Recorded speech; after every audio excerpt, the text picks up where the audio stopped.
Price Lord. இந்த காணொலி மூலமாக இன்று உங்களை சந்திப்பதில் பெரும் மகிழ்ச்சி அடைகிறேன்.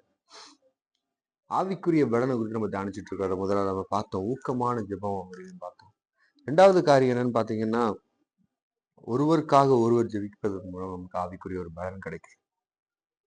ஒருவருக்காக ஒருவர் ஜெபிக்கணும். யாக்கோபு 5வது அதிகாரம் 16 வசனத்தை பார்த்தீங்கன்னா, ஒருவருக்காக ஒருவர் ஜெபம் பண்ணுங்கள் அப்படிங்கிற வசனம் இருக்கு.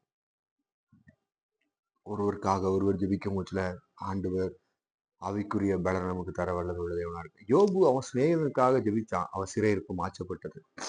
நம்முடைய வாழ்க்கையில ஒருவருக்காக ஒருவர், நம்ம கூட இருக்கிறவங்களும் சரி, நம்ம கூட வேலை பார்க்குறவங்களுக்கும் சரி, நம்ம கூட இருக்கிற உறவினருக்காக சரி, நம்மளை வெறுக்கிறவங்களுக்காக சரி, ஒருவருக்காக ஒருவர் ஜெபிக்க வேண்டும். ஒருவருக்காக ஒருவர் ஜெபித்து நம்ம தாங்க வேண்டும். அப்படி நீ தாங்கி பாருங்க, ஆவிக்குரிய பலன் உங்களுக்கு ரொம்ப அதிகமா இருக்கும். ஆவியானவர் உங்களை அசைவாட ஆரம்பிப்பார்.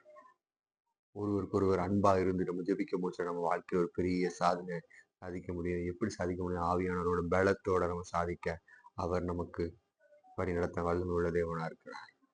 ஜெபிச்சு பாருங்க, ஒருவருக்காக ஒருவர் ஜெபித்து பாருங்க, உங்க வாழ்க்கையில ஒரு பெரிய ஆசீர்வாதத்தை கர்த்தர் தர வல்லமை உள்ள தேவனா இருக்கு. கர்த்தர் தாங்க உங்க ஒவ்வொருவரையும் ஆசீர்வாதத்தோடு நடத்துவாராக. God bless you.